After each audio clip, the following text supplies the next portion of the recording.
Please get ready for a dictation of Part 2 of the Supreme Court judgment in the Criminal Appellate Jurisdiction, Criminal Appeal Number 1140-1141 of 2010. 5 seconds.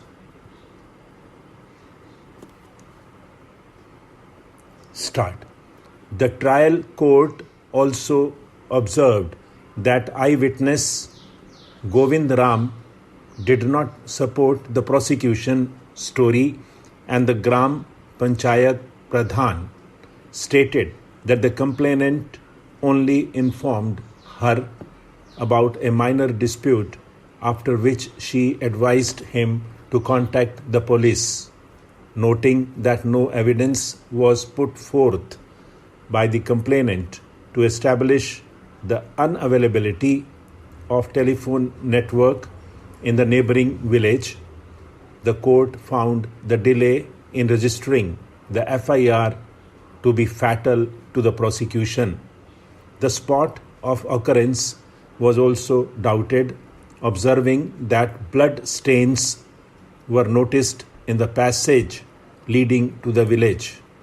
Keeping in view the conflicting exaggerations by the prosecution witnesses, coupled with the allegation that about 16 persons entered a small room and started attacking the complainant party with various deadly weapons, the trial court could not attribute any specific injury to any of the accused and thus acquitted them all by giving the benefit of doubt. The High Court, upon reappreciation of the entire evidence, set aside the acquittal by the appellants Achhar Singh and Buddhi Singh, though it was upheld the acquittal of the rest of the 5 accused. While acknowledging the contradiction between the contents of FIR, the witness testimonies, and the medical reports, the High Court stated that a thread of consistent evidence against the appellants could still be extracted from the material on record, however messy it was. Disregarding the exaggerations and improvements made by the complainant party, the High Court observed that the allegation of the first axe blow by Buddhi Singh on the head of Swari Devi was corroborated by the FIR, the prosecution witnesses, the post-mortem report, which mentioned one fatal head injury by a sharp weapon and the recovery of axe from him.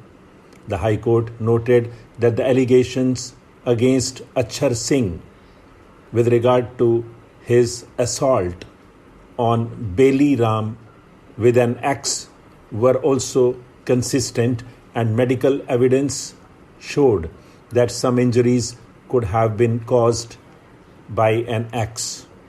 It was noticed that Govind Ram, being the son-in-law of the appellant Buddhi Singh, could not have deposed against him. While dealing with the delay in filing the FIR, the High Court considered the unavailability of buses at night, terrain of the area, and the distance between the complainant's house and Joginder Nagar police station, while concluding that he could not have reached there until next morning.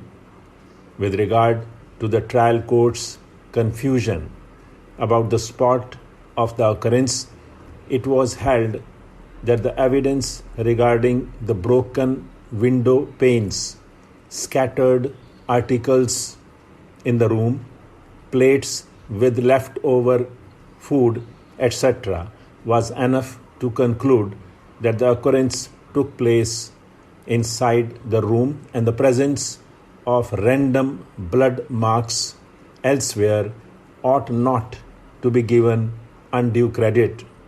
It was also observed that since the marriage of Buddhi Singh's daughter was solemnized on 21/2/1996, no marriage function could have been underway at Buddhi Singh's house on the night of the incident.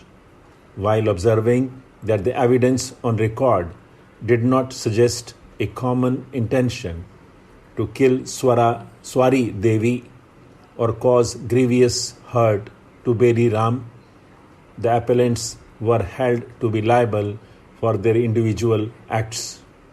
Buddhi Singh was thus convicted for offences under sections 302 and 452 IPC, and Achhar Singh was convicted for the offences under sections 452, 326 and 323 IPC. They have now come to this court against their conviction by the High Court. Relying on Murugesan versus State, learned senior counsel for Buddhi Singh contended that so long as the trial court's view was a possible view, further scrutiny by the High Court in exercise of powers under Section 378 CRPC was not called for. While citing Aruvelu versus State, it was urged that the trial court's judgment cannot be set aside merely because the appellate court's view is more probable, and that to merit interference by the High Court, there has to be perversity in the trial court's judgment.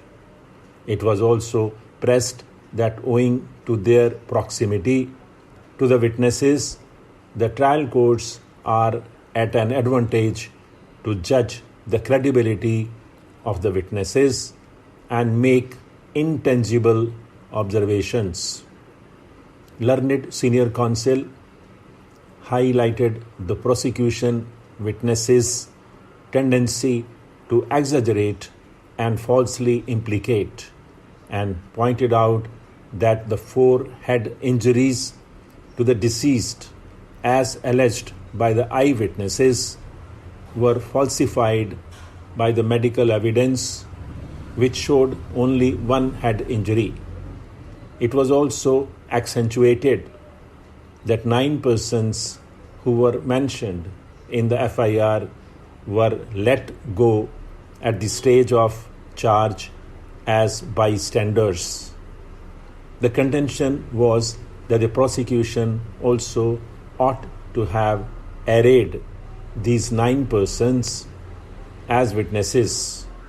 Salim Akhtar versus State of UP was cited to urge that since the axe was recovered from a public place, it could not be held that Buddhi Singh was in possession of the article recovered.